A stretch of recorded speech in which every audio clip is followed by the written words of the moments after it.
Halo semuanya, selamat datang kembali di channel Alur Cerita ini. Sebelum kita mulai jangan lupa untuk tekan tombol like dan subscribe, agar kalian bisa selalu update cerita-cerita seru dan menarik di channel ini. Mari kita game on. Bab 521. Ketiga penguji melirik ke arah Yutua dan bingung. Meskipun Yutua selalu memperlakukan orang dengan ramah, pemuda berbaju merah itu baru berusia 16 tahun. Memberinya begitu banyak rasa hormat dan memanggilnya teman muda, sulit bagi mereka untuk memahaminya. Terlebih lagi, dari kata-kata dan sikap Yutua, sepertinya pemuda itu benar-benar bisa menyempurnakan ramuan di alkemis peringkat suci. Selain itu, dia masih remaja berusia 16 tahun. Semua ini telah membuat khawatir sang tetua agung. Tak perlu dikatakan lagi, mereka sekarang tahu bahwa tetua agung pasti diam-diam mengamati penilaian di sini. Pemuda berbaju merah menarik seluruh perhatian mereka. Mereka memandangnya dengan heran. Pemuda itu menangani ramuan roh dengan terampil. Gerakannya anggun, tidak tegang dan tidak lambat. Ekspresi mereka berubah menjadi aneh. Anggun, apa yang membuat mereka merasa seperti itu? Meskipun kata anggun mungkin tidak cocok untuk tempat ini, nampaknya gerakan, ekspresi dan sikap pemuda itu penuh dengan keanggunan. Adegan ini menyuguhkan gambaran yang menghangatkan hati dan memanjakan mata. Wajah tampan pemuda itu menunjukkan tampilan yang sangat fokus. Gerakannya halus. Setiap kali dia mengangkat tangannya atau melakukan gerakan apapun, lengan bajunya akan tersapu pelan. Itu seperti lukisan dan secara misterius membuat orang merasa tenang. Berbeda dengan apa yang diperhatikan oleh ketiga penguji, Yutua memperhatikan keterampilan Feng Jiu dalam menangani ramuan roh dan urutan pencampurannya. Dia juga mengamati keteguhan hati dan kepercayaan diri Feng Jiu. Matanya menatap ramuan roh di atas meja. Pandangannya sedikit beralih. Dia bertanya-tanya ramuan macam apa yang akan dibuat oleh pemuda ini. Dari metode Feng Jiu, dia dapat melihat bahwa dia memang seorang alkemis. Namun, dia tidak tahu tingkat obat apa yang akan diproduksi. Pemuda ini memang tidak mudah untuk membuat kakek tua memperhatikannya. Seiring berjalannya waktu, obatnya pun diproses dengan baik. Feng Jiu mulai mengekstrak sari obat dalam bentuk cair. Jika itu adalah meramu pil, dia tidak yakin akan berhasil dalam sekali percobaan. Tapi dia sudah bermain dengan ramuan sejak kecil. Ini sama sekali tidak sulit baginya. Namun, metode pemurnian obatnya tidak sama dengan metode mereka. Para alkemis di sini mengolah ramuan itu dengan merebusnya untuk mengekstrak cairannya, tapi dia mengekstrak inti ramuannya. Pada titik ini, ramuan yang dihasilkan berbeda. Ketika Yutua melihat bahwa metode Feng Jiu dalam mengekstraksi obat berbeda dari yang dia duga, matanya berkilat ragu. Tak disangka, pemuda itu kemudian menuangkan beberapa macam cairan obat secara berurutan, seolah-olah sesuka hati. Setelah beberapa langkah, hanya setengah cangkir kecil ramuan hijau muda yang diekstraksi. Feng Jiu mengabaikan mereka. Dia tidak takut mereka mempelajari tekniknya. Dia hanya berkonsentrasi pada tugas yang ada. Beberapa saat kemudian, dia mengekstrak sarinya berkali-kali, siap untuk langkah terakhir dalam meracik obat. Yutua mengerutkan kening pada cairan hijau pucat di dalam botol transparan. Dia bingung karena cairan yang diekstrak Feng Jiu tidak sama dengan cairan hijau milik mereka. Saat dia masih merenungkan hal ini, dia melihat pemuda itu telah mencampurkan sisa 20 cangkir obat cair dengan santai. Pupil matanya mengecil melihat tindakan yang terkesan terlalu acak itu. Dia merasa cairan obat itu akan saling tolak-menolak jika dicampur. Dia takut ramuan ini akan hancur. Tapi siapa yang bisa membayangkan bahwa pada saat ini, aroma obat yang kaya dan melimpah memenuhi udara. Ketika Yutua menghirup aroma obat mujarab yang kaya, pikirannya bergetar. Matanya terbuka lebar karena takjub sementara tubuhnya langsung terdiam. Dengan ekspresi yang tak terduga, dia menatap dengan penuh perhatian pada pemuda yang saat ini sedang mengaduk cairan obat. Obat mujarab ini tidak meledak meskipun bahan-bahannya tidak cocok.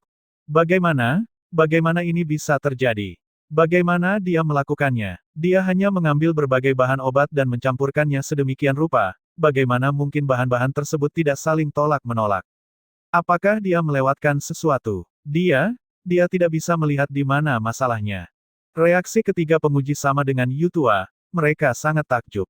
Namun, itu bukan karena ramuan Feng Jiu tidak saling tolak-menolak.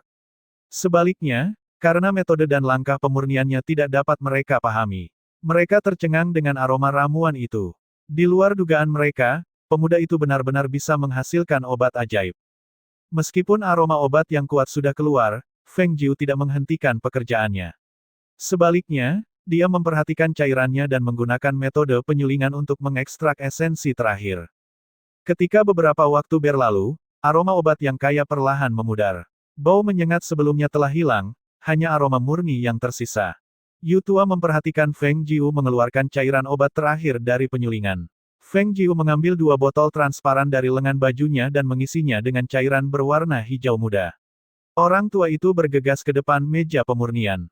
Selesai. Tolong diperiksa. Dia mengeluarkan botol dan memberikannya pada Yu Tua untuk diperiksa.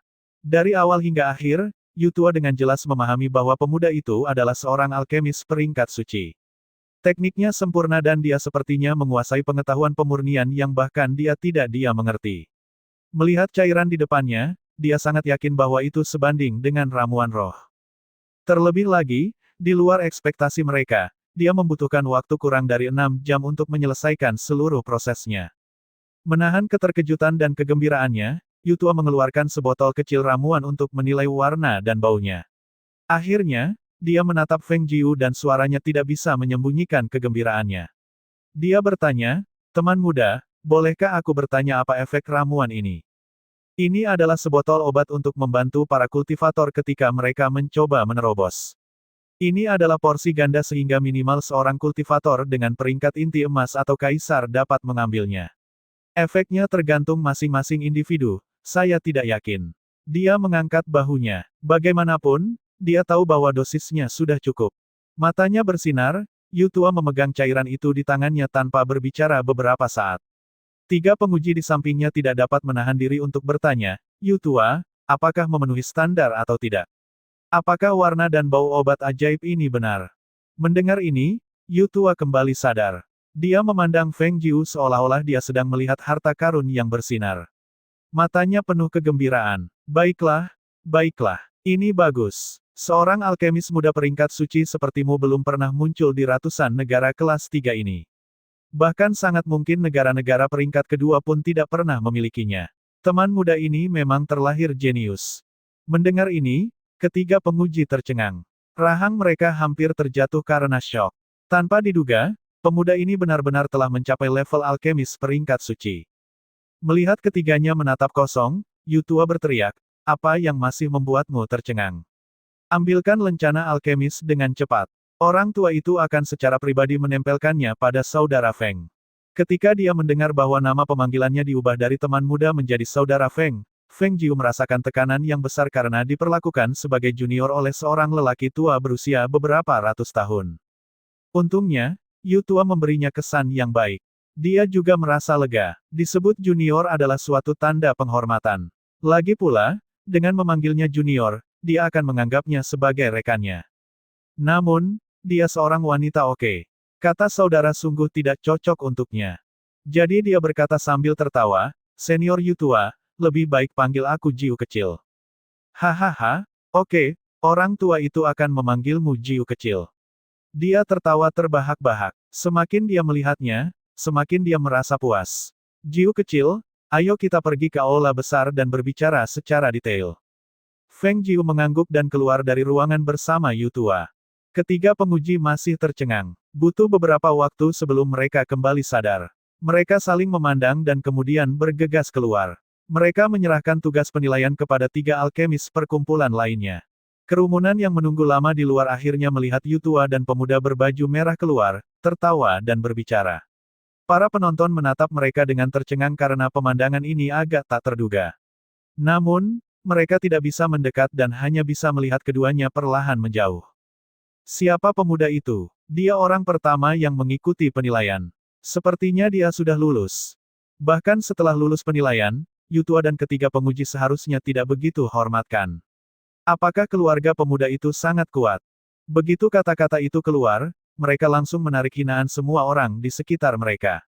Tidak peduli seberapa kuat keluarganya, alkemis peringkat suci Yu tidak akan menganggap penting mereka. Anda harus tahu bahwa bahkan keluarga kerajaan pun menghormatinya. Mengapa dia harus menjilat orang lain? Yang lain mengangguk. Memang benar apoteker dan alkemis sangat dihormati. Bahkan para kultivator terkuat pun tidak dapat hidup tanpanya atau memiliki hubungan buruk dengan profesi tersebut. Aula besar perkumpulan adalah tempat para alkemis menerima tamu. Itu bukanlah tempat di mana peserta ujian alkimia bisa masuk. Feng Jiu mengikuti Yu Tua untuk sampai ke aula ini. Para peserta magang mengamati Feng Jiu dengan sembunyi-sembunyi sambil mengantarkan teh dan kue-kue. Mereka bertanya-tanya mengapa pemuda berbaju merah begitu dihargai oleh Yu Tua. Namun, mereka tidak berani tinggal. Setelah selesai menyajikan minuman, mereka mundur. Tidak heran bahkan penatua tertinggi pun memperhatikanmu.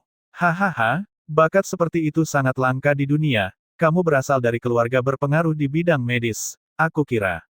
Yu Tua mengelus jenggotnya. Matanya menyipit saat dia tertawa. Dia sedang memikirkan cara untuk membawanya ke pihak mereka. Akan menjadi keuntungan besar bagi perkumpulan alkemis mereka jika pemuda ini bisa menjadi tetua tamu mereka. Feng Jiu hanya tersenyum. Dia tidak bermaksud menjelaskan lebih lanjut tetapi malah mengajukan pertanyaan kepadanya. Senior Yu, aku sudah menyelesaikan penilaiannya kan?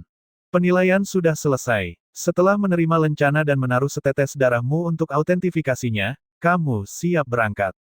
Yu Tua terkekeh. Jiu kecil, lelaki tua ini ingin membicarakan sesuatu denganmu. Senior Yu Tua, tolong bicara. Dia memegang cangkir teh dengan kedua tangan dan menyesapnya. Maukah kamu menjual ramuan yang baru saja kamu buat kepada kami? Orang tua ini mewakili perkumpulan untuk membelinya darimu. Dijamin kami akan memberikan harga yang memuaskan. Sambil tersenyum, matanya tertuju pada Feng Jiu. Selain itu, aku ingin mengundangmu untuk menjadi tetua tamu perkumpulan kami. Bagaimana menurutmu? Ketika dia mendengar apa yang dikatakan Yu Tua, wajahnya dipenuhi senyuman. Dia meletakkan cangkir tehnya dan menatapnya. Saya sangat menyesal, obat saya biasanya hanya dijual di lelang. Selain itu, saat ini saya tidak punya rencana untuk mencobanya. Sedangkan untuk menjadi tetua tamu. Dia berhenti sebentar dan tersenyum. Saya hanya seorang pejalan kaki dan saya tidak akan tinggal lama di sini. Saya akan kembali setelah selesai menangani masalah pribadi saya. Itu saja. Dia datang ke persekutuan alkemis hanya untuk mendapatkan lencana dan untuk dinilai, tapi dia tidak berencana menjadi tetua tamu atau semacamnya. Itu terlalu merepotkan. Yang paling tidak dia sukai adalah masalah. Tapi tetua tamu hanyalah sebuah nama. Dia masih ingin membujuk, tapi tiba-tiba Feng Jiu melambaikan tangannya, "Senior, tolong jangan menjelaskan lebih lanjut. Saya baru saja datang untuk mendapatkan lencana hari ini. Saya benar-benar tidak ingin menjadi penatua tamu." Saat dia mendengar ini, sudut mulut Yu Tua bergerak-gerak. Dia terdiam karena dia tidak tahu bagaimana cara membujuk pemuda itu. Jika itu adalah orang biasa, dia akan sangat senang menjadi tetua tamu persekutuan alkimia. Namun, pemuda eksentrik itu secara tak terduga memperlakukannya dengan hina. Ini adalah pertama kalinya selama bertahun-tahun di perkumpulan alkemis melihat orang aneh seperti itu. Yu Tua, ini lencananya. Ketiga penguji datang. Mata mereka tertuju pada pemuda berbaju merah. Itu seperti mimpi. Pemuda itu benar-benar telah mengambil lencana alkemis peringkat suci. Terlebih lagi, seorang alkemis peringkat suci, mereka harus dengan hormat memanggilnya alkemis suci Feng. Yu Tua memandangi pemuda itu sebentar, lalu mengambil lencana itu dan memberitahu Feng Jiu cara mengautentikasinya. Setelah serangkaian prosedur, dia menatapnya sambil menghela nafas sedih. "Jiu kecil, apakah kamu benar-benar tidak memikirkannya? Kamu akan mendapatkan banyak keuntungan sebagai tetua tamu perkumpulan alkemis kami." Wajahnya mau tidak mau memerah ketika mengucapkan kata-kata itu. Tanpa diduga, dia harus menggunakan cara seperti itu untuk memikat seorang pemuda agar menjadi tetua tamu di perkumpulan mereka. Cara ini lumayan, tapi sayangnya, pemuda ini sama sekali tidak menghargainya. Itu benar-benar membuatnya pusing. Feng Jiu mengambil lencana yang sudah terverifikasi dan menyimpannya. Lalu dia tersenyum dan berkata, "Senior Yu Tua, aku benar-benar baru saja melewati tempat ini. Saya tidak akan tinggal di sini untuk waktu yang lama. Saya menghargai niat baik Senior Yu Tua. Teman-temanku menungguku di luar. Aku akan pergi dulu." Dia tersenyum, matanya cerah. Dia senang bisa mendapatkan lencana peringkat suci sekaligus. Namun, saat dia menangkupkan tinjunya sebagai salam dan bersiap untuk pergi, langkah kakinya terhenti. Melihat kembali ke lelaki tua itu, dia berbicara, "Senior Yu Tua, tolong rahasiakan ini, terutama namaku. Saya tidak ingin ini tersebar keluar." Orang-orang di aula membuka mata lebar-lebar mendengar ucapan ini. Tidak menyebarkan berita keluar. Mengapa tidak? Ini adalah kesempatan bagus untuk membuat nama untuk diri sendiri. Begitu berita ini keluar, negara kerukunan besar tidak hanya akan mengenalnya, negara-negara lain juga akan mengetahui bahwa seorang alkemis suci jenius berusia 16 tahun telah muncul dari perkumpulan alkemis mereka hari ini. Melihat ekspresi tulus pemuda itu dan tatapannya yang penuh tekad, Yu Tua menghela nafas lagi. Dia berdiri dan berkata, kamu dapat yakin bahwa orang tua ini akan merahasiakannya dan sama sekali tidak akan membocorkan namamu. Setelah mendengar pernyataan ini, senyum Feng Jiu semakin dalam. Dia meliriknya dengan tatapan mendalam dan mengucapkan terima kasih banyak. Kemudian, dia pergi dari tempat itu. Tiga penguji terus menatap sosok pemuda yang hendak pergi itu. Mereka tidak menoleh ke arah Yu Tua sampai dia menghilang. Salah satu dari mereka bertanya dengan bodoh, apakah ini benar-benar harus dirahasiakan? Yu Tua memelototinya. Apa maksudmu? Bisakah aku menipunya? Ini sebuah rahasia. Kalian bertiga, simpan saja untuk dirimu sendiri dan jangan beritahu siapapun. Baik, ketiga pria itu langsung menyetujuinya sambil menyeka keringat dingin mereka. Bahkan tanpa peringatan Yu Tua, mereka juga tahu betapa mengerikannya menyinggung seorang alkemis peringkat suci. Jika seseorang melakukan pelanggaran terhadap alkemis peringkat suci, tidak perlu memilah orang tersebut dengan tangannya sendiri. Mereka hanya perlu mengambil sebotol ramuan dan meminta orang yang berkuasa untuk menyingkirkan orang tersebut. Mereka sudah terlalu banyak melihat hal seperti itu dan tidak berani mendapat masalah. Di sisi lain, suasana hati Feng Jiu sedang baik setelah dia meninggalkan markas perkumpulan. Dia menarik napas dalam-dalam dan menghembuskannya dengan lembut. Dia melihat sekeliling. Pandangannya tertuju pada kedai teh tidak jauh dari sana dan berjalan ke arahnya. Sebelum dia memasuki kedai teh, Leng Xuang dan Leng Hua keluar untuk menyambutnya. Nona, kamu kembali. Apa Anda lelah? Cepat ke kedai teh dan istirahat. Leng Xuang hanya menatapnya dengan tenang, dengan kegembiraan di matanya. Di sisi lain, Leng Hua, dengan senyum gembira, bertanya padanya apakah dia lelah setelah penilaian yang begitu lama dan membawanya ke lantai 2. Seluruh lantai 2 disewa atas nama Tuan Neraka.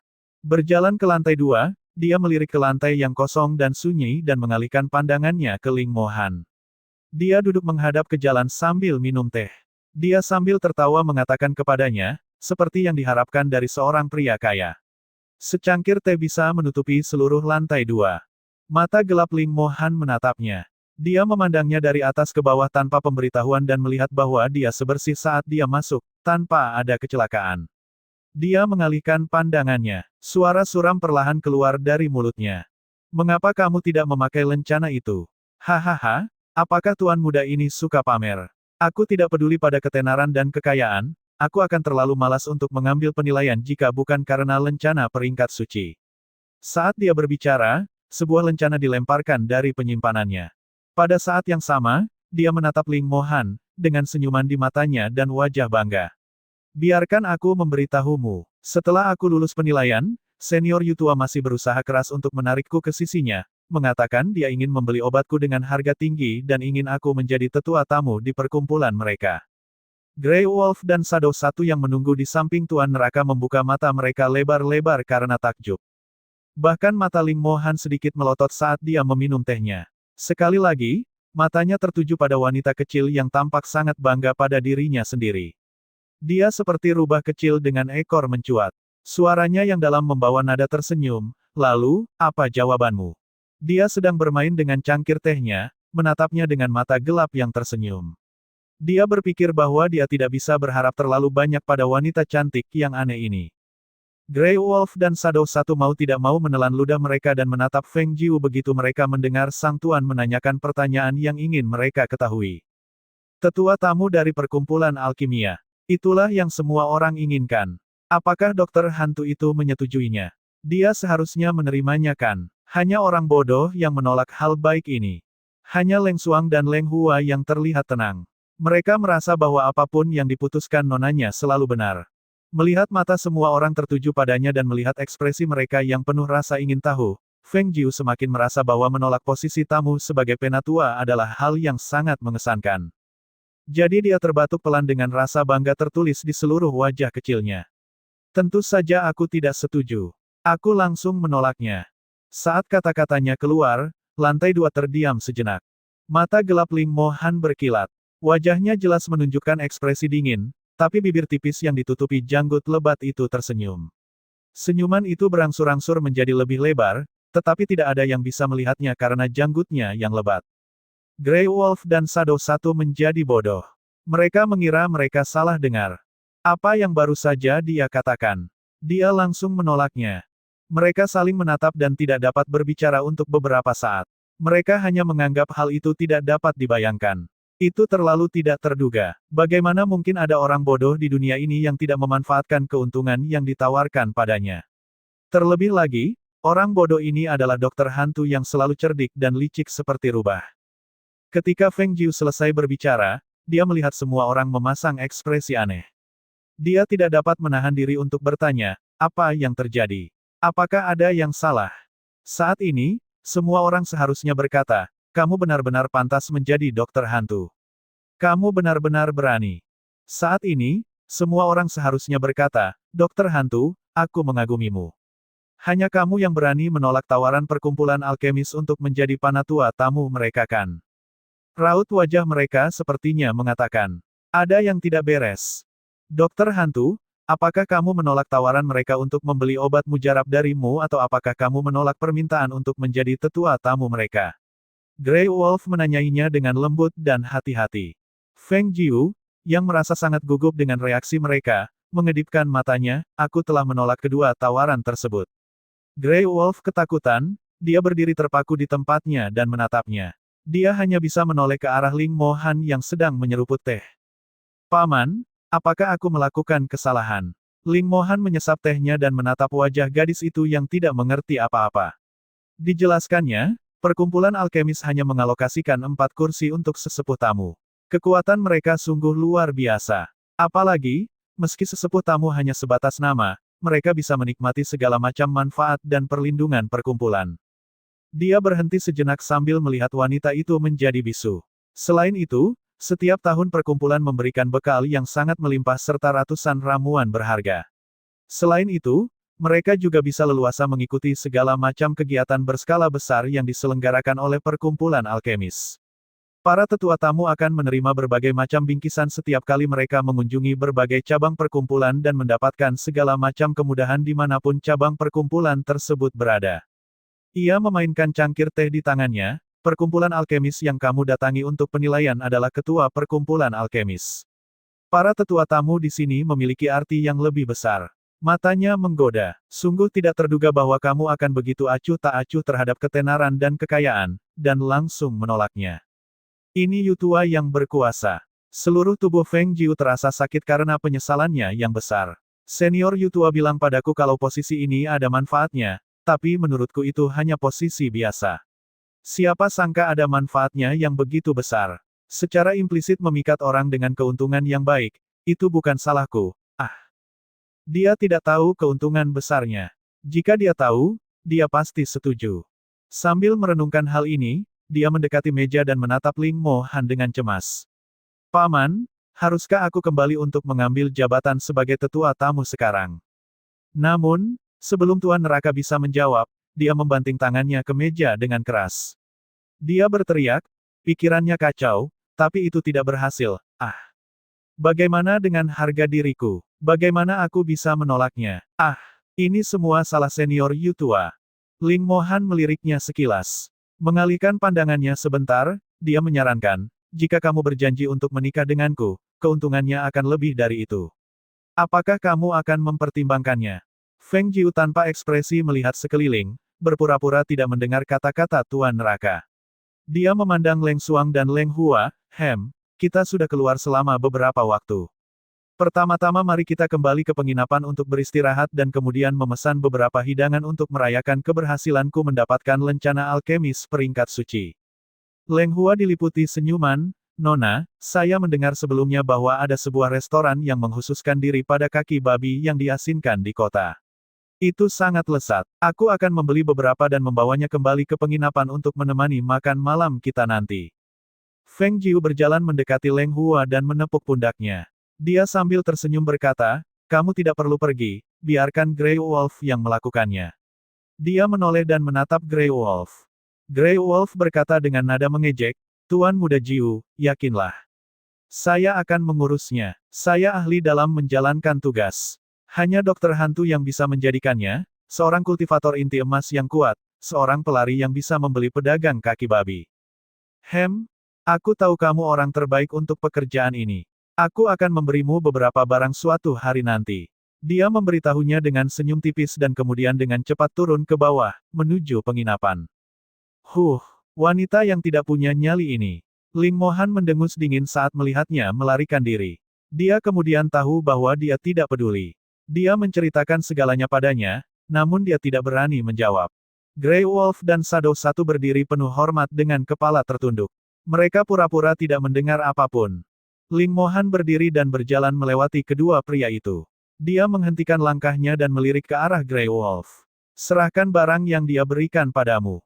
Dia berani menerima sesuatu dari wanitanya. Dia benar-benar lelah hidup. Grey Wolf belum pulih dari kegembiraannya mendengar janji dokter hantu untuk memberinya hadiah. Ketika dia mendengar perintah ini, dia langsung setuju, ya, bawahan ini pasti akan menyerahkannya. Ling Mohan mendengus dan berjalan keluar dengan tangan di belakang punggung. Grey Wolf menghela napas pelan dan menyeka keringat dinginnya. Dia memandang Shadow Satu dengan cemberut yang menyedihkan. Katakan padaku, mengapa dokter hantu suka membuatku bekerja untuknya? Kenapa dia tidak menyuruhmu menjalankan tugas? Dia sangat baik padanya dan tuannya dengan cepat membencinya karena hal itu. Shadow Satu meliriknya dan menjawab, bukankah tadi kamu mengatakan bahwa kamu adalah yang terbaik dalam menjalankan tugas? Siapa yang akan dia tanyakan jika bukan kamu? Dia dengan cepat menyusul tuan di depan. Bibir Grey Wolf melengkung. Dialah yang berbicara, jadi dia hanya bisa dengan patuh membeli kaki babi. Di penginapan, pemilik penginapan berkeringat dingin menyaksikan kepala pasar gelap duduk di lantai pertama selama beberapa jam. Kakinya sedikit gemetar. Apakah orang-orang yang tinggal di lantai 2 tidak cukup berpandangan jauh ke depan untuk memprovokasi pasar gelap? Kalau tidak, bagaimana bisa pemimpin pasar gelap duduk di sini berjam-jam tanpa pergi? Sambil bersujud ketakutan, dia mendengar kepala pasar gelap berbicara. Pemilik penginapan. Ketua apakah Anda punya instruksi? Dia segera mendatanginya dan berdiri dengan sikap yang benar. Suaranya gemetar ketakutan. Kepala kemeliriknya dan bertanya, pikirkan lagi. Apakah tuan muda berbaju merah itu tidak memberitahumu kemana dia pergi? Dia tidak memberitahuku. Pemilik penginapan itu menyeka keringat di dahinya dan menambahkan, tetapi mereka tidak dapat melarikan diri. Kuda mereka masih tertinggal. Saat pelayan masuk untuk membersihkan kamar mereka, dia juga melihat hewan peliharaan mereka di dalam kamar. Seharusnya mereka keluar untuk menangani beberapa urusan. Saat dia berbicara, dia melihat sekilas sosok merah mempesona datang dari jauh. Pemilik penginapan itu sangat senang sehingga dia buru-buru menunjuk ke arah mereka dan berteriak, mereka di sini, mereka di sini. Ketua lihat, tuan muda berbaju merah telah kembali. Kepala menoleh ke belakang, itu memang dokter hantu. Dia segera berdiri dan pergi untuk menyambutnya. Dia hampir memanggil dokter hantu, lalu teringat apa yang telah diinstruksikan, jadi dia mengubah sapaannya. Sambil tersenyum, dia berkata, Tuan Jiu, Anda akhirnya kembali. Ketua Feng Jiu mengangkat alisnya saat dia melihat orang yang menyambutnya dengan senyum lebar. Ketika saya mengetahui Tuan Jiu tinggal di sini, saya secara khusus melakukan perjalanan untuk memberikan penghormatan. Senyumannya mencapai matanya, dan senyuman ramahnya membuatnya tampak seperti orang yang sangat santai. Namun, seperti yang diketahui semua orang, untuk menjadi pemimpin pasar gelap, seseorang pastinya bukanlah orang yang mudah bergaul. Hanya saja dia memiliki sikap yang berbeda terhadap orang yang berbeda. Saya keluar pagi-pagi sekali. Kepala pasti sudah menunggu lama. Dia tersenyum, karena dia sudah ada di sini, dia tidak bisa bersikap tidak sopan. Dia memberi isyarat padanya untuk masuk, silakan masuk, Ketua Karena saya baru saja kembali, saya belum makan siang, bergabunglah dengan saya. Setelah mendengar kata-kata itu, api di dalam hati kepala menghilang, senyum di wajahnya semakin dalam dan segera menjawab, kemurahan hati Tuan Jiu benar-benar membuat saya bahagia. Saat mereka berbicara, seorang pria berjanggut mengenakan jubah hitam berjalan dan berdiri di samping Tuan Jiu. Setelah melihat situasinya, dia bertanya, bolehkah saya bertanya siapa ini? Dia adalah temanku, nama belakangnya adalah Ling. Feng Jiu tersenyum sambil menatap Ling Mohan di sampingnya dan melanjutkan, ini adalah kepala dari pasar gelap. Ling Mohan melirik ke arah kepala ke sebentar dan mulai berjalan ke penginapan bahkan tanpa menyapanya. Meski begitu, kepala ke tidak berani menunjukkan tanda-tanda ketidaksenangan di wajahnya, karena ketika pria itu meliriknya dengan matanya yang gelap dan tajam, dia merasakan hawa dingin menjalar ke seluruh tubuhnya dan membuat hatinya ketakutan. Untuk menimbulkan rasa takut di hatinya hanya dengan pandangan sekilas, pria itu bukanlah manusia biasa. Maaf, dia memang seperti itu. Feng Jiu tersenyum meminta maaf. Tidak apa-apa, tidak apa-apa. Kepala ketersenyum saat dia berjalan masuk bersamanya. Leng Hua meminta pemilik penginapan menyiapkan hidangan dan anggur untuk dikirim ke ruang tamu di lantai 2. Pemilik penginapan itu tidak berani menunda dan buru-buru memerintahkan para pelayan untuk menyiapkan makanan dan anggur sambil menghela nafas dalam-dalam. Jika mereka tidak ada di sini untuk menimbulkan masalah, itu bagus. Ia takut penginapannya hancur. Di lantai 2, Feng Jiu, Lin Mo Han dan kepala keduduk di meja di luar ruangan.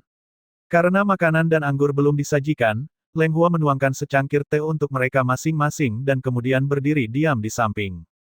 Tuan Jiu, ini adalah hadiah yang telah saya persiapkan khusus untuk Anda. Kata kepala ke dan memberi isyarat agar hadiah itu dibawakan. Saya belum melakukan apapun untuk mendapatkan hadiah ini. Ketua ke, bagaimana saya bisa menerima hadiah Anda? Kepala suku ke tersenyum dan menjawab, ini hanya makanan khas setempat, bukan hadiah yang berharga. Tuan Jiu, bantu aku dan terima hadiahnya. Ketika dia mengatakannya seperti itu, jika Feng Jiu tidak menerima hadiah itu, maka dia akan benar-benar mempermalukan kepala ke. Dia memberi isyarat kepada Leng Hua untuk menerima hadiah itu dan dia berkata kepada kepala ke, kalau begitu, terima kasih banyak, kepala ke. Maafkan saya yang tiba-tiba, tujuan kunjungan saya hari ini sebenarnya karena saya ingin meminta bantuan Anda. Dia tidak bertele-tele dan langsung ke pokok persoalan. Dikatakan bahwa Feng Jiu melirik ke arah Lin Mo Han yang sedang meminum tehnya dengan tenang sebelum dia melihat ke arah kepala ke dan tersenyum sambil berkata, sebagai ketua pasar gelap, jika ada sesuatu yang bahkan kepala ke tidak dapat melakukannya, saya khawatir saya mungkin tidak akan banyak membantu. Begitu dia mendengar ini, kepala ke buru-buru menjawab, tidak, hanya Tuan Jiu yang bisa membantuku dalam masalah ini. Ketika dia mendengar ini, Feng Jiu tidak punya pilihan selain berkata, baiklah, Ketua ke, ceritakan padaku. Sejujurnya, sejak saya mencapai tahap kelahiran jiwa, kekuatan saya menjadi stagnan dan saya tidak dapat mengetahui alasannya. Saya mendengar dari saudara laki-laki saya bahwa keterampilan medis Tuan Feng luar biasa. Karena saya sangat beruntung bertemu dengan Anda di sini, saya bertanya-tanya apakah Tuan Jiu bersedia membantu saya. Oh, Feng Jiu terkejut. Dia mengira dia akan meminta pil obat. Dia akan menolak karena dia tidak membuat apapun akhir-akhir ini. Selain itu pil obat pun tidak seefektif obat itu sendiri. Karena dia di sini mencari perawatan medis, maka dia sebaiknya membantunya. Ulurkan tanganmu agar aku melihatnya. Dia memberi isyarat padanya untuk merentangkan pergelangan tangannya. Kepala ke sangat gembira dan segera menyingsingkan lengan bajunya dan meletakkan pergelangan tangannya di atas meja. Dia memperhatikan dokter hantu saat dia hendak memeriksa denyut nadinya. Tapi saat ini, terdengar suara batuk ringan yang mengejutkan dia dan dokter hantu. Kepala ke memandang ke arah Ling Mo Han yang sedang menatap mereka berdua ketika dia terbatuk ringan lalu menurunkan tangannya. Ketua ke tidak tahu apa maksudnya. Ling Mo Han melirik mereka berdua dengan dingin dan saat tatapannya yang dalam melewati mereka, tatapannya berhenti di Leng Hua. Dia menginstruksikannya dengan suara tenang, cepat bawakan sapu tangan untuk tuanmu. Setelah mendengar ini, beberapa orang di ruangan itu terkejut, dan ekspresi mereka menunjukkan hal ini. Terutama kepala ke yang mulutnya terbuka lebar sambil menatap tercengang pada pria berjanggut itu. Apa maksudnya ini? Mungkinkah tangan Tuan Jiu tidak boleh menyentuh pergelangan tangannya? Bibirnya bergerak ketika dia ingin bertanya kenapa. Namun, ketika dia menatap mata dingin pria yang duduk di sana dengan tenang, dia merasakan punggungnya menggigil, dan tertegun. Leng Hua memandang tuannya dan mengeluarkan sapu tangan tipis dari dalam lengan bajunya dan meletakkannya di pergelangan tangan kepala ke dan menjelaskan, ini selalu menjadi cara tuan saya memeriksa denyut nadi orang lain. Itu karena saya tidak mengetahui aturan Tuan Jiu. Untungnya, ini, Tuan Ling mengingatkan saya. Dia tersenyum canggung. Tak seorang pun akan percaya bahwa ketua pasar gelap yang berkuasa itu benar-benar merasa takut saat menghadapi pria berjanggut itu. Feng Jiu melirik Ling Mo Han sambil mengulurkan jarinya dan meletakkannya di pergelangan tangan kepala ke. Dia tersenyum dan berkata, Ketua Ke, jangan terlalu gugup, santai saja. Denyut nadi Anda terlalu cepat, akan sulit bagi saya untuk membuat diagnosis yang akurat. Oh, oke. Meski dia berkata baik-baik saja, namun, dengan pria berjanggut yang menatap ke arah mereka, dia merasa sulit untuk bersantai. Setelah melihat ini, Feng Jiu menggelengkan kepalanya dan menarik tangannya, ini tidak baik, saya tidak dapat mendiagnosis apapun karena denyut nadi Anda berdetak begitu cepat. Ayo makan dulu, dan aku akan memeriksa denyut nadimu lagi nanti. Dia memandang Ling Mohan dan bertanya dengan nada menggoda, Paman, aku perhatikan kamu sering batuk akhir-akhir ini. Apakah karena kamu semakin tua? Mengapa saya tidak memeriksa denyut nadi Anda? Ling Mohan tampak tidak nyaman saat dia mengambil cangkir tehnya untuk minum teh lebih banyak. Matanya memalingkan muka dan dia tidak pernah menjawab pertanyaannya. Kepala Ke memandang bolak-balik kedua orang di depannya. Melihat tingkah mereka yang sangat aneh, sebuah pemikiran tiba-tiba terlintas di benaknya, apakah kedua pria ini, sepasang kekasih? Sejak dia masuk, pandangan pria berjanggut itu tertuju pada dokter hantu, dan dia memaksa dokter hantu tersebut menggunakan sapu tangan untuk memeriksa denyut nadinya. Memikirkan hal ini, wajah kepala Ke memerah. Dia sudah hidup begitu lama, tapi ini pertama kalinya dia bertemu dengan sepasang kekasih yang berjenis kelamin sama. Makanannya akhirnya selesai, dan Ling Mohan terus-menerus membantu Feng Jiu mengambil makanannya. Kepala Ke telah duduk bersama mereka selama makan, dan berbicara. Namun, pada akhir makan, dia tidak yakin dengan apa yang telah dia makan. Dia tidak bisa merasakan makanan yang dia makan. Feng Jiu melihat bahwa di hadapan Ling Mohan, kepala Ke tidak bisa tetap tenang dan selalu tegang. Dia tidak bisa menahan senyum ketika dia melihat orang yang duduk dengan tenang dan diam, Paman, kenapa kamu tidak jalan-jalan keluar, untuk membantu mencerna makananmu? Ling Mohan meliriknya, lalu menatap kepala Ke yang gugup.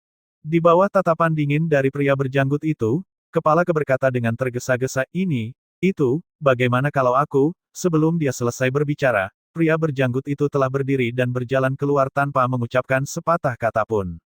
Kepala Ke, santai saja, jangan terlalu gugup. Dia tidak bisa menahan tawa. Dia adalah kepala pasar gelap, namun dia begitu terintimidasi oleh Ling Mohan sehingga dia bahkan tidak bisa membuat kalimat lengkap. Tapi menurutnya itu benar, sikap dan prestise pria itu bukanlah pria biasa, dan memang cukup menakutkan. Kepala Ke tersenyum malu, tapi dia akhirnya tenang dan mengulurkan pergelangan tangannya. Feng Jiu memeriksa denyut nadinya, alisnya berkerut penuh konsentrasi. Akhirnya dia berkata kepadanya, kesehatanmu cukup baik dalam segala aspek tanpa masalah besar. Anda tidak dapat maju lebih jauh dari tahap awal kelahiran jiwa karena cedera lama Anda. Cedera lama Anda menghambat kemajuan Anda. Apakah Anda sesekali merasakan sakit di perut bagian bawah? Setelah mendengar kata-kata Feng Jiu, Ketua Ke terkejut.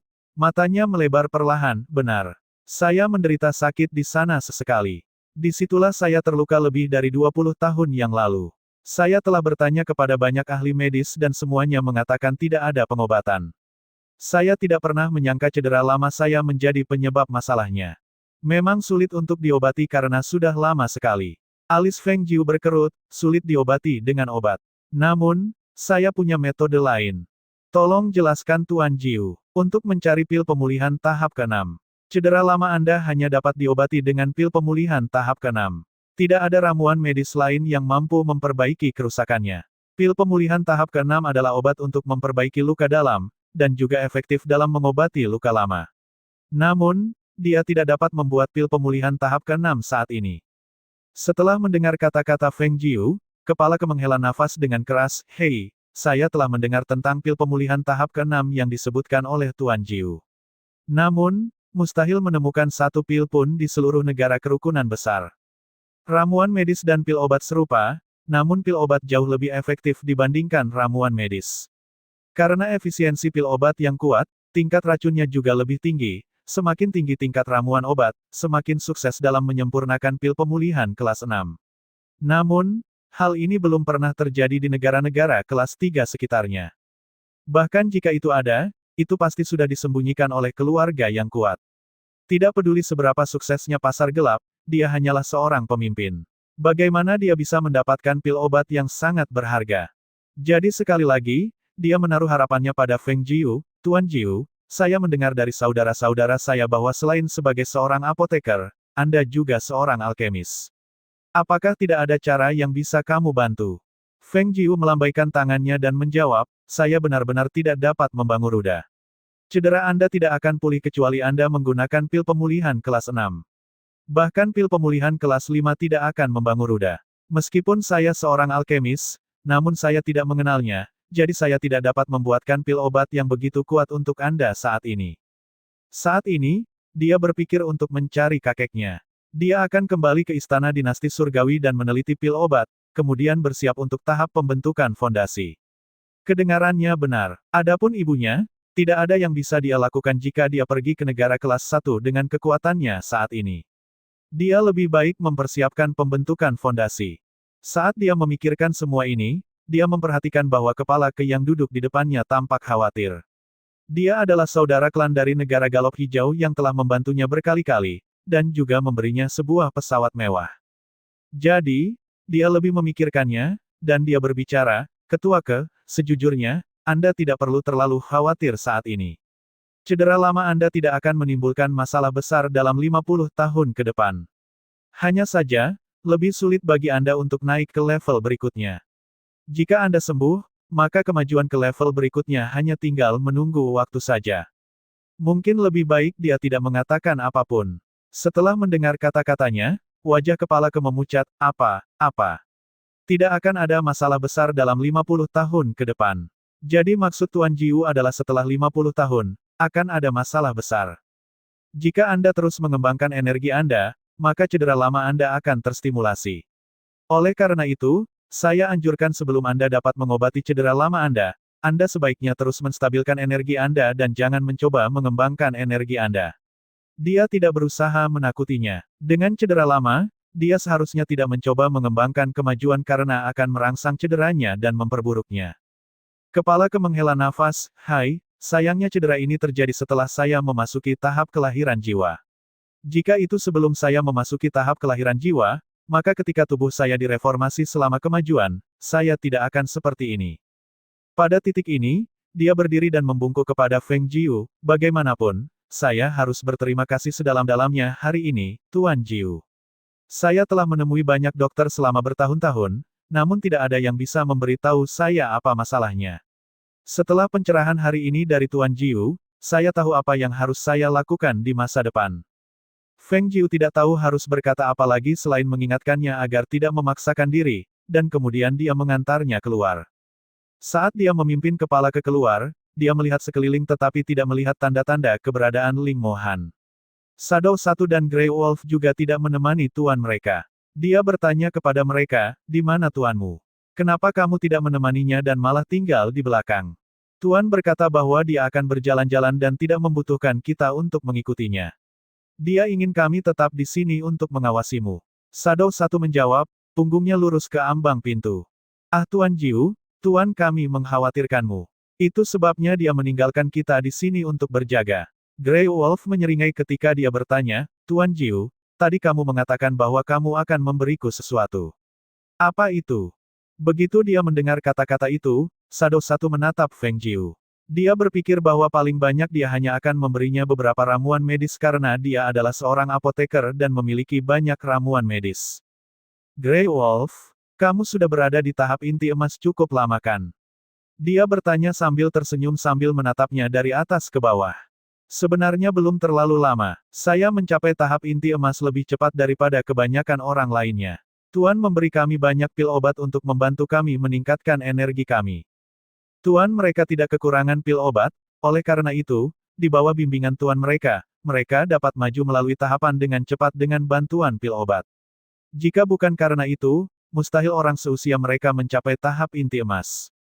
Terlalu banyak kata, dia mengungkapkan terlalu banyak informasi. Mata Feng Jiu berbinar, latar belakang keluarga majikanmu memang kuat dan berkuasa. Grey Wolf menjawab dengan serius, ya, status tuan kita sangat terhormat. Jangan lewatkan kesempatanmu, Tuan Jiu. Feng Jiu menyeringai dan menatapnya tanpa berkata apa-apa. Memang kalau bawahannya seperti ini, maka tuannya pasti sama. Tuan Jiu, di mana hadiahku? Matanya bersinar terang meski dia belum menerima hadiahnya. Hadiah dari dokter hantu sungguh menarik. Ramuan medis dari penilaianku. Dia mengulurkan tangan ke udara dan membuat ramuan medis untuknya. Dia melanjutkan, meskipun tuanmu memiliki banyak pil obat, namun hadiah ini mencerminkan penghargaanku atas semua bantuanmu. Yang dia maksud adalah mengantarkan obat kepada Murong Bo di tengah malam. Terima kasih, Tuan Jiu. Mata Grey Wolf menjadi cerah dan menerima ramuan medis itu dengan gembira ketika dia berbicara, ramuan medis Tuan Jiu tak ternilai harganya. Itu tidak sama dengan yang diberikan tuanku kepada kita. Tapi, Tuan Jiu, bisakah Anda memberitahu saya apa efek ramuan medis ini? Ini akan membangun ruda meningkatkan kekuatan Anda dan cocok untuk digunakan oleh para kultivator inti emas. Dia menjawab sambil berjalan kembali ke kamarnya. Dia pergi ke perkumpulan alkemis untuk penilaiannya pagi ini jadi dia merasa cukup lelah saat ini. Dia memutuskan untuk tidur siang. Saat dia masuk ke kamar, dia berbicara kepada Leng Xuang yang ada di belakangnya, aku ingin tidur siang, jangan biarkan siapapun menggangguku. Baik, Leng Xuang menjawab dan menutup pintu di belakangnya. Dia berjaga di luar. Melihat Feng Jiu telah kembali ke kamarnya, Shadow 1 berkata kepada Grey Wolf, kamu beruntung. Standar ramuan medis yang dibuat oleh Tuan Jiu pasti akan lebih unggul dari yang lain. Siapa tahu, mungkin jika kamu meminum seluruh botol ramuan medis, kamu akan bisa maju ke tahap kelahiran jiwa. Grey Wolf sangat bahagia saat ini, tapi dia tidak membiarkan kegembiraannya menguasai dirinya.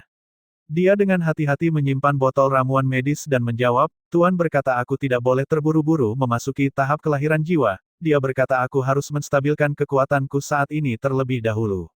Ketika dia mengatakan tidak apa-apa, maka aku akan maju ke tahap kelahiran jiwa.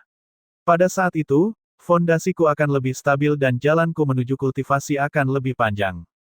Hei, menurutmu kemana Tuan pergi? Dia sudah lama pergi, kenapa dia belum kembali? Grey Wolf melihat sekeliling tetapi tidak dapat melihat tuannya dimanapun. Dia tidak bisa tidak bertanya-tanya. Tuan mereka lebih suka tinggal di kamarnya daripada keluar dan berjalan-jalan. Mereka mengira dia baru saja berjalan mengitari blok itu dan kembali, namun dia tidak terlihat. Yang lebih mengejutkan mereka adalah setelah beberapa saat, tuan mereka akhirnya kembali dan diikuti oleh seorang wanita. Mustahil. Siapa wanita itu? Grey Wolf tercengang. Bagaimana tuannya pergi jalan-jalan dan kembali dengan orang asing? Dia terlihat agak familiar. Shadow 1 menjawab sambil menatap wanita yang mengikuti tuan mereka. Akrab, aku tidak tahu, aku hanya tahu jika Tuan Jiu mengetahuinya akan ada masalah. Kata Grey Wolf, dan Shadow 1 tidak mengatakan apapun lagi. Saat memasuki penginapan, Ling Mohan langsung naik ke lantai 2. Dia melihat ke pintu yang tertutup dan bertanya pada Grey Wolf, di mana dia?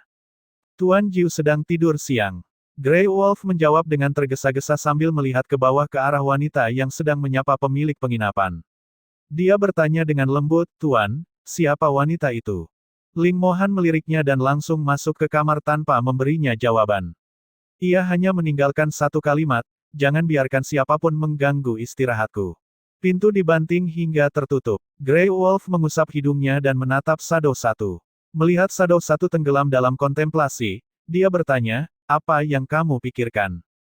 Aku ingat wanita itu. Begitu Shadow 1 berbicara, matanya beralih dari wanita di bawah dan tertuju pada Grey Wolf. Siapa dia? Ah, dia sering mengikuti tuannya. Kenapa dia tidak ingat siapa wanita ini? Dia seorang guru di Akademi Bintang 6 di negara kelas 3. Dia juga pengagum tuan kita. Shadow 1 menjelaskan sambil melihat wanita di bawah. Aku tidak menyangka akan bertemu dengannya di tempat ini. Ekspresinya berubah agak aneh. Dia sedang berpikir, apa yang akan terjadi jika dokter hantu ketika melihat wanita ini. Ini adalah pengagum sang tuan. Oh, itu dia. Tidak heran, dia tampak familiar. Grey Wolf akhirnya mengingat identitas wanita di bawah. Ketika tuan mereka menggunakan identitasnya sebagai Ling Mohan di Akademi 6 Bintang Negeri Galop Hijau, wanita ini kabarnya telah mengganggunya sejak awal. Mereka juga telah bertemu dengannya, tetapi mereka tidak menyangka bahwa guru perempuan Akademi Bintang 6 akan datang ke sini untuk menemui tuan mereka. Hai, menurutmu apa yang akan dilakukan dokter hantu jika dia melihat wanita itu di bawah? Grey Wolf bertanya dengan rasa ingin tahu, matanya bersinar karena kegembiraan. Shadow 1 meliriknya, tidakkah kita akan mengetahuinya ketika saatnya tiba? Meskipun dia mengetahuinya sebagai fakta, dia menjadi sangat bersemangat. Mereka tidak khawatir dokter hantu akan menderita di tangan wanita itu. Mereka sangat bersemangat untuk mengetahui, apa yang akan dilakukan dokter hantu ketika dia melihat wanita itu berani memeluk sang majikan. Apakah dia akan makan cuka? Tampaknya hal itu tidak mungkin terjadi.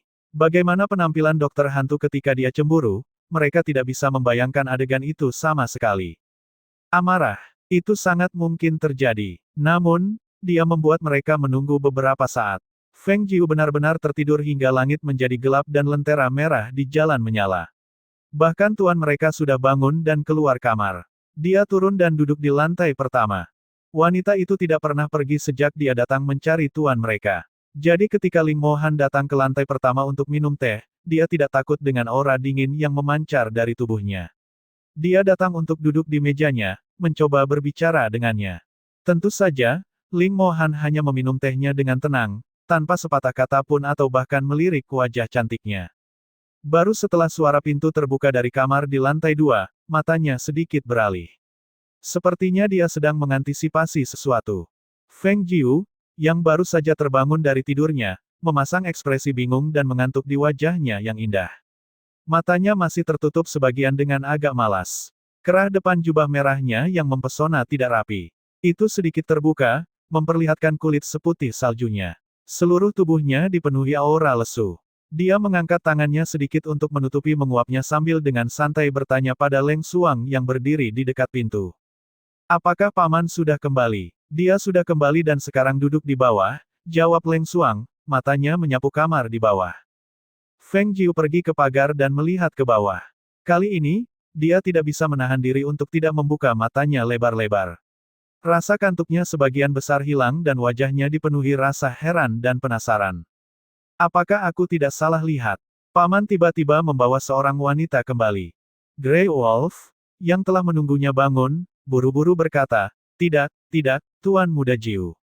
Jangan salah paham, dia tidak dibawa kembali oleh tuanku, tapi dia mengikuti tuanku atas kemauannya sendiri.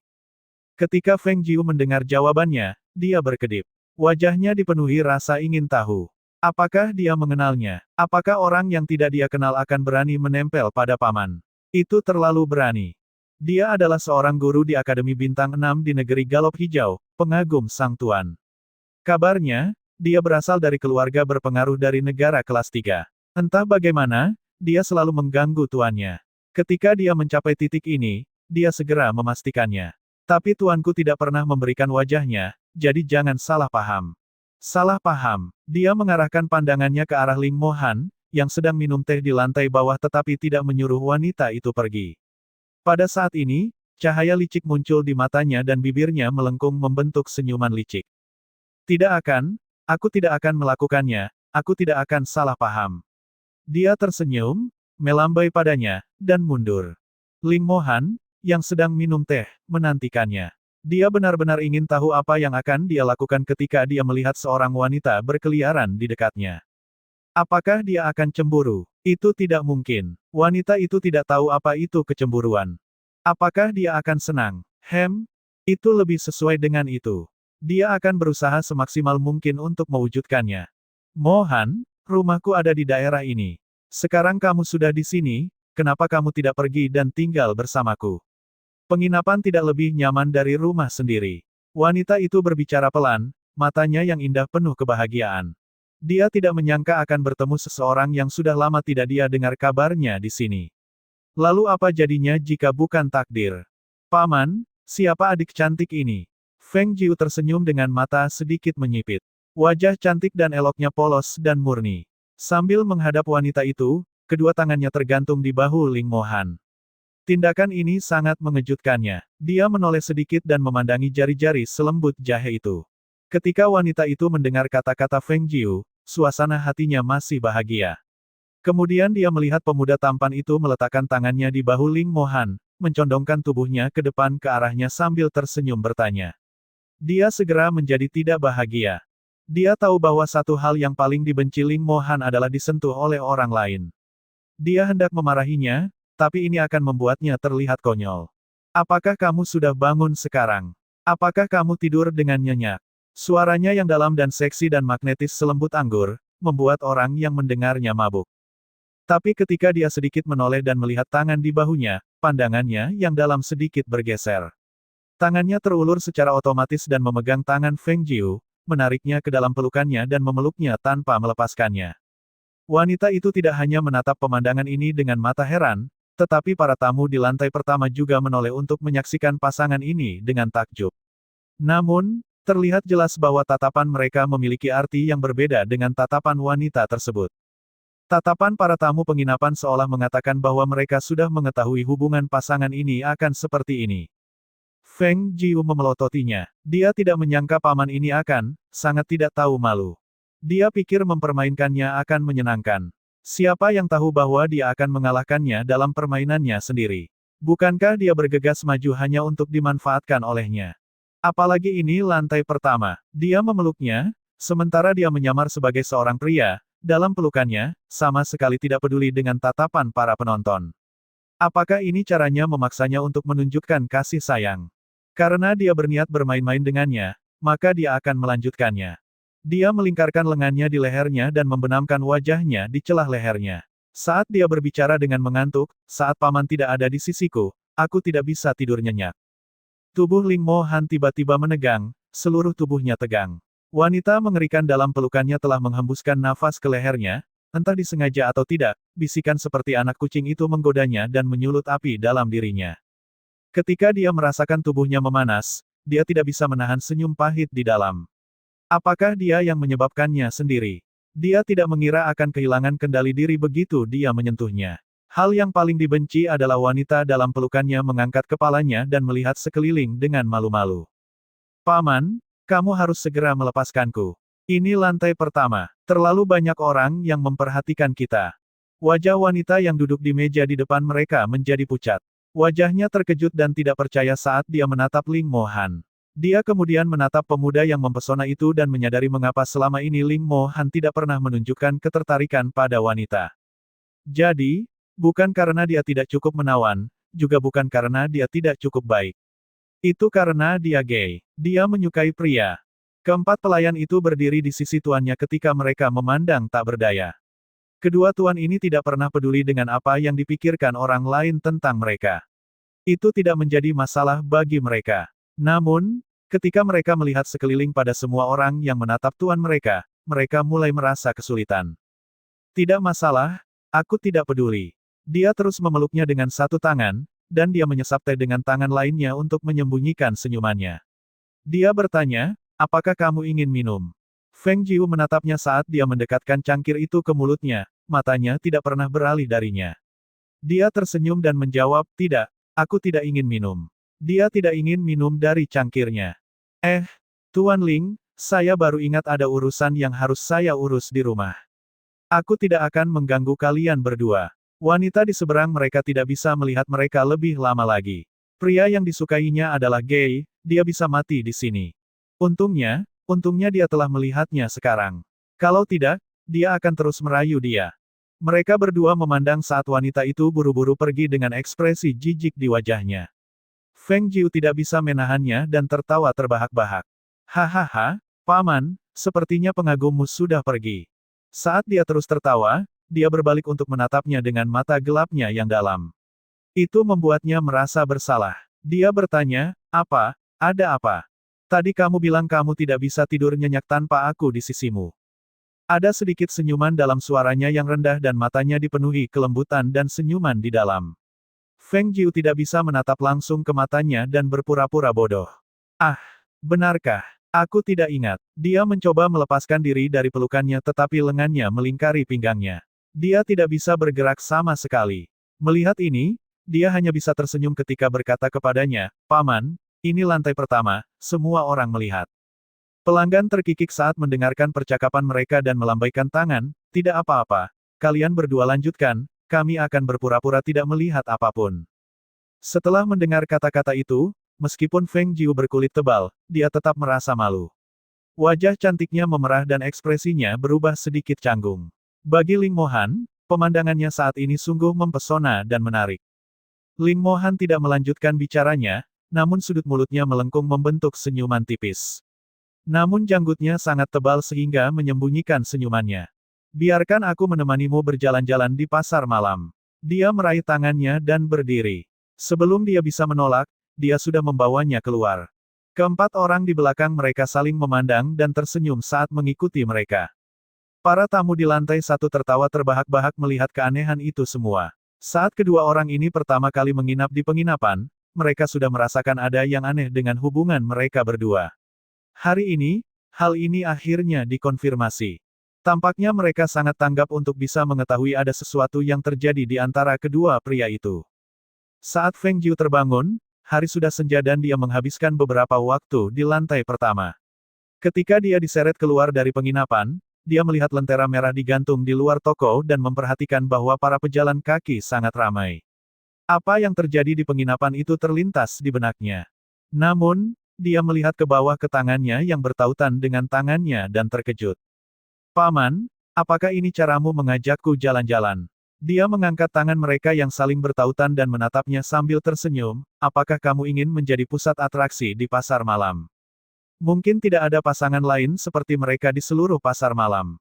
Ih, pasangan apa? Dia bukan pasangan dengannya. Aku tidak peduli, mengapa kamu harus peduli? Dia meliriknya dengan ramah. Di masa lalu, dia tidak akan pernah berpikir bahwa dia akan memegang tangan seorang wanita dan berjalan-jalan dengan jari-jari mereka saling bertautan. Dia hanya tahu bahwa perasaan yang dia rasakan saat ini sangat kuat dan membuatnya sangat bahagia. Dia memandang wanita itu melalui sudut matanya, bibirnya sedikit melengkung membentuk senyuman. Dengan dia di sisinya seperti memiliki seluruh dunia. Rasa kepuasan dan kebahagiaan yang dia rasakan adalah sesuatu yang tidak dapat dipahami oleh orang lain. Namun, mudah untuk mempertahankannya, tetapi tidak mudah untuk mempertahankan hatinya. Apa yang bisa dia lakukan untuk membuatnya bahagia bersamanya? Sudah waktunya dia memikatnya. Mereka berdua terus berjalan hingga larut malam dan makan malam sebelum kembali ke penginapan. Beberapa pejalan kaki di jalanan dan lentera merah yang digantung di luar toko bergoyang lembut tertiup angin, membuatnya tampak sangat sunyi. Dibandingkan di penginapan, jajanan di warung pinggir jalan lebih berkarakteristik. Aku makan begitu banyak sehingga aku masih merasa kenyang sekarang. Wajahnya dipenuhi kepuasan. Setelah melihat betapa senangnya dia, Ling Mohan tersenyum ringan, karena kamu sangat menikmatinya, kemanapun kita pergi di masa depan, aku akan mengajakmu mencicipi hidangan lokal. Ketika dia mendengar ini, dia merasakan jantungnya berdebar-debar. Dia merasa bingung saat dia melirik ke arahnya. Apa yang salah? Ling Mohan menatap kepalanya yang tertunduk, terkejut dengan perubahan suasana hatinya yang tiba-tiba. Feng Jiu menggelengkan kepalanya karena dia tidak tahu harus berkata apa atau bagaimana mengatakan kepadanya bahwa dia takut dia tidak tahu bagaimana membalas dedikasi dan kasih sayang Feng Jiu terhadapnya. Melihat ini, Ling Mohan hendak mengatakan sesuatu, tapi dia tiba-tiba mengulurkan tangan dan menarik Feng Jiu ke dalam pelukannya, matanya terpaku hanya pada satu hal. Jalan yang hampir kosong itu tiba-tiba dipenuhi oleh puluhan pria berpakaian hitam memegang pedang yang bergegas ke arah mereka. Beberapa orang di jalan yang sedang berkemas dan menutup toko mereka melarikan diri saat melihat pria berbaju hitam. Suasana di jalanan berubah dengan munculnya para pria berbaju hitam. Tekanan dan rasa haus akan darah yang keluar dari para pria membuat seseorang membeku ketakutan. Merasakan perubahannya, Feng Jiu yang masih dalam pelukan Ling Mohan menepuk tangannya dan berkata, "Lepaskan aku." Kekuatan orang-orang ini tidak biasa-biasa saja, kekuatan terendah mereka adalah para kultivator inti emas, dan ada juga beberapa orang yang merupakan kultivator kelahiran jiwa. Orang-orang ini tidak ada di sini untuknya, mereka ada di sini untuk Ling Mohan. Mungkin bukan karena identitasnya saat ini, tapi karena identitas aslinya. Kalau tidak, tidak ada yang perlu mengirimkan pasukan sekuat itu. Mereka jelas ada di sini untuk mengambil nyawanya. Itu adalah hari ke-15 setiap bulan malam ini. Orang-orang ini sepertinya suka berkelahi pada hari ke-15 setiap bulan. Itu mungkin karena pada hari ke-15 setiap bulan, Ling Mohan berada pada kondisi terlemahnya karena racun embun beku 1000 tahun akan menyerang tubuhnya. Namun, mereka tidak mengetahui bahwa dengan pil obatnya, meskipun racun di tubuhnya masih ada, namun dapat menghentikan racun yang menyerang tubuhnya. Dengan binatang suci kuno di dalam tubuhnya, terlebih lagi dengan perlindungan Ling Mohan, dia tidak merasakan penindasan dalam bentuk apapun dari tekanan kuat dari niat membunuh yang kuat yang mereka pancarkan. Namun di sisi lain, wajah Leng Xuang dan Leng Hua menjadi pucat dan darah mengucur dari mulut mereka. Grey Wolf dan Shadow Satu segera bergerak melindungi kedua tuannya itu. Pada saat yang sama, sinyal dinyalakan. Ledakan api melintas di langit malam. Dalam sekejap, puluhan orang berbaju hitam muncul dari belakang dan menyerang pria pembunuh berbaju hitam itu. Leng Xuang, Leng Hua, kemarilah. Dia berteriak dengan cepat menyuruh mereka untuk pindah ke arahnya. Pada saat yang sama dia melepaskan aura suci kuno dari dalam tubuhnya untuk melindungi mereka dari tekanan orang-orang di sekitar mereka. Setelah melihat ini, Ling Mohan menatapnya, tapi tidak melepaskannya dan memeganginya, dekat dengan tubuhnya. Meskipun kultivator terendah adalah inti emas, dia tetap tidak ingin mengambil risiko dia meninggalkan sisinya. Hanya jika dia berada dalam pelukannya, dia dapat memastikan bahwa tidak ada bahaya yang menimpanya. Orang-orang ini ada di sini untukmu. Feng Jiu mengerutkan kening, mereka kuat, rasa haus mereka akan darah lebih kuat daripada seorang pembunuh pada umumnya dan mereka tidak takut mati. Lawanmu benar-benar hebat. Apakah kamu takut? Dia bertanya, tersenyum sedikit sambil menatapnya dalam-dalam. Takut. Dia mengangkat alisnya dan menatapnya dengan tatapan main-main, jika aku bilang aku takut, maukah kamu melepaskannya? Aku tidak akan. Dia memeluknya lebih erat lagi, mata gelapnya tertuju padanya. Suaranya yang rendah dan magnetis terdengar serius dan sombong, aku tidak akan pernah melepaskanmu. Kamu tidak perlu takut, betapapun berbahayanya, aku akan selalu melindungimu. Aku tidak akan membiarkan siapapun menyakitimu bahkan sehelai rambut pun. Ketika dia mendengar kata-kata ini, jantungnya bergetar dan mulai berdebar kencang. Di tengah bahaya, dia menatapnya dengan ekspresi kaget. Sepertinya ada suara yang datang dari lubuk hatinya yang menyuruhnya untuk tidak ragu, tidak takut, mencoba percaya, mencoba mencintai. Namun, kata-kata yang keluar dari mulutnya adalah, "Hei, aku hanya tahu bahwa tidak ada hal baik yang akan terjadi jika bersamamu." Dia memandang wanita di sampingnya yang jelas-jelas tidak berdaya tetapi tampaknya tidak mengenal rasa takut saat dia tersenyum. Feng Jiu berkata dengan tidak ramah, "Seseorang ingin membunuhmu. Bagaimana kamu masih bisa tertawa?" Ketika dia selesai berbicara, dia memandang semua pria berbaju hitam dengan rasa ingin tahu, bagaimana aku tidak tahu ada begitu banyak pria terampil yang melindungi kita. Mereka semua adalah kultivator inti emas atau kelahiran jiwa. Dari mana asal orang ini? Bahkan keluarga bergengsi pun tidak bisa dibandingkan dengan kemewahan seperti itu. Terlebih lagi, dia selalu sangat waspada, namun dia tidak menyadari bahwa ada begitu banyak pria yang melindungi mereka secara rahasia selama ini. Apakah kewaspadaannya memburuk? Atau apakah orang-orang ini mampu menyembunyikan diri mereka sendiri? Kamu tidak mengenal mereka, tapi mereka mengenalmu. Ling Mohan memandangi kerumunan pria yang berkelahi di depan mereka. Dia memeluknya lebih dekat dan berkata, biarkan mereka menangani ini. Ayo kembali dulu. Feng Jiu memandang Leng Xuang dan Leng Hua. Warna wajah mereka membaik karena dia menahan tekanan pada mereka. Namun, suasana di sini terlalu kuat dan mereka tidak akan mampu menahannya lebih lama lagi. Oleh karena itu, dia menganggukkan kepalanya. Ya, ayo kembali dulu. Grey Wolf dan Shadow Satu melindungi mereka saat mereka pergi. Adapun pria berbaju hitam yang datang untuk menyerang mereka, mereka dikepung oleh pengawal rahasia Ling Mohan. Untung saja tidak banyak orang di jalanan saat ini. Sedangkan untuk toko-toko di kedua sisi jalan, pintu dan jendelanya sudah tertutup rapat. Pembunuhan yang dimulai pada tengah malam juga berakhir pada tengah malam. Kembali ke penginapan, Feng Jiu menyuruh seorang pelayan menyiapkan air untuk mandi. Setelah dia mengeringkan rambutnya, dia mengenakan jubahnya dan melangkah keluar sambil berteriak memanggil Leng Xuang dan Leng Hua, kalian berdua masuk. Nona, mereka berdua masuk ke kamar dan berhenti di depannya. Feng Jiu memandang mereka. Meskipun beberapa warna telah kembali ke wajah mereka, mereka masih tampak pucat. Dia mengulurkan tangan ke udara dan menyerahkan kepada mereka 2 botol pil obat, ini 2 botol pil obat. Ambil masing-masing sebotol dan istirahatlah lebih awal malam ini. Mereka berdua tidak meminum pil obat tetapi malah menunduk dan berkata, Nona, kami minta maaf. Keduanya menyadari bahwa di dinasti Phoenix mereka bisa melindungi Nona mereka. Namun, di luar, ketika mereka bertemu dengan kultivator yang lebih kuat, mereka bahkan tidak bisa melindungi diri mereka sendiri. Namun, Feng Jiu tersenyum ringan dan berkata, kultivator terendah adalah inti emas dan ada beberapa kultivator kelahiran jiwa. Kekuatan mereka luar biasa, bahkan aku tidak dapat menghentikan mereka jika aku tidak memiliki kontrak dengan api kecil. Lagi pula, mereka semua adalah monster tua. Kamu masih muda, jangan khawatir, Terus kembangkan kekuatanmu dan suatu saat kamu akan menjadi lebih kuat. Setelah dia mengatakan ini, dia berpikir. Orang-orang itu adalah monster tua, lalu bagaimana dengan Ling Mohan? Kultivasinya tidak dapat diduga. Pada usia 25 tahun, bagaimana dia bisa mencapai tahap sekuat itu? Setelah mendengarkannya, kedua bersaudara itu saling memandang, kehangatan memenuhi hati mereka. Nona mereka menghibur mereka dalam situasi seperti ini dan menyemangati mereka, bagaimana mereka bisa mengecewakannya. Terima kasih Nona, kami mengerti. Keduanya membungkuk hormat, mengambil pil obat dan meninggalkan ruangan. Di sisi lain, setelah menginstruksikan Grey Wolf dan Shadow 1 untuk melakukan sesuatu, Ling Mo Han datang ke kamar Feng Jiu. Dia melihatnya duduk di meja dan bertanya, apa yang kamu pikirkan?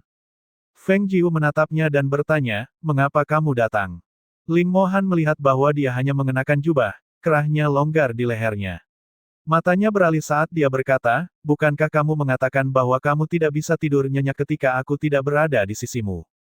Dia berjalan ke meja. Saat dia duduk, dia tidak bisa menahan diri untuk tidak melirik ke arah tulang selangka wanita itu lagi. Itulah sebabnya aku datang. Ketika dia menyadari bahwa matanya terus beralih ke tulang selangkanya, dia melihat ke bawah. Karena dia baru saja mandi, dia tidak berpakaian dengan benar dan jubahnya tidak dikancingkan. Namun, hanya bisa melihat kulit pucatnya dan tidak lebih. Tapi mata pria itu telah beralih ke tulang selangkanya 2 kali dalam waktu singkat dia berada di kamarnya. Apakah semua pria seperti itu? Ketika seorang wanita memperlihatkan bagian manapun dari tubuhnya, mereka tidak akan bisa menahan diri untuk tidak melihatnya. Apakah ini terlihat bagus? Bibirnya tersenyum tipis saat dia bertanya. Ling Mo Han terbatuk. Dia langsung membuang muka, tampak malu karena ketahuan sedang mengintip. Bagaimana dengan sekarang? Dia melonggarkan jubahnya lebih jauh untuk memperlihatkan bahunya dan mengedip padanya. Meskipun Ling Mo Han merasa malu, dia tidak bisa menahan diri untuk tidak melihatnya lagi. Saat matanya tertuju pada bahunya, itu dipenuhi dengan hasrat membara. Suaranya dalam dan serak ketika dia berbicara, apakah kamu mencoba merayuku? Tidak ada gunanya. Dia mendengus dan menyeringai padanya saat dia menyesuaikan jubahnya. Dia menjawab, apakah kamu tidak punya kemauan? Kamu berani masuk ke kamarku di tengah malam. Dia mengumpulkan pikirannya dan memandangnya ketika dia berbicara, sejak bertemu denganmu, aku telah kehilangan kemauanku. Oleh karena itu, sebaiknya kamu tidak mencoba merayuku, atau jangan salahkan aku jika terjadi sesuatu. Apakah orang-orang itu sudah diurus? Dia menatapnya sambil menuangkan secangkir air untuknya. Ling Mo Han menenangkan api dalam dirinya dan menjawab, ya, semuanya sudah beres. Ekspresinya tenang tapi nadanya tidak setuju. Jelas sekali bahwa ini bukan pertama kalinya hal seperti itu terjadi, dan hal itu menjadi lebih sering terjadi. Malam ini tanggal 15. Sepertinya mereka suka memilih tanggal 15 untuk bertarung. Dia meletakkan satu tangan di pipinya saat dia menatapnya, berapa banyak obat yang tersisa. Setelah meminumnya, kamu seharusnya tidak bereaksi. Tidak peduli betapa berharganya sifat api dari obat tersebut, obat itu tidak dapat menekan embun beku 1000 tahun di dalam tubuhku. Kamu pasti menggunakan darah Phoenix api kuno. Meskipun itu sebuah pertanyaan, tapi dia terdengar yakin dengan apa yang dia katakan. Ya, pintar. Dia tersenyum ringan, nadanya sedikit sombong sambil melanjutkan, oleh karena itu, masalah aku mencuri ginseng 1000 tahunmu dan menipumu harus dikesampingkan, kamu harus tahu bahwa obatku juga sulit didapat.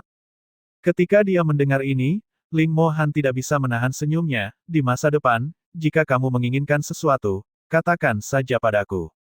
Jika aku memberitahumu, kamu akan memberikannya kepadaku. Dia memutar matanya dan tersenyum. Ya, barang-barangku akan segera menjadi milikmu. Dia menatap jauh ke dalam matanya, apa milikku adalah milikmu. Hahaha, dia tersenyum canggung, tapi dia tidak berani melemparkan dirinya ke arahnya. Pikiran tentang dia yang menempel padanya terlalu indah untuk dibayangkan. Setelah Ling Mo Han menghabiskan airnya, dia meletakkan cangkirnya. Tatapannya yang dalam tertuju padanya. Dia tiba-tiba berdiri, mengulurkan tangan dan menariknya ke dalam pelukannya. Feng Jiu terkejut dan bertanya, apa yang kamu lakukan? Ini tengah malam, segera turunkan aku.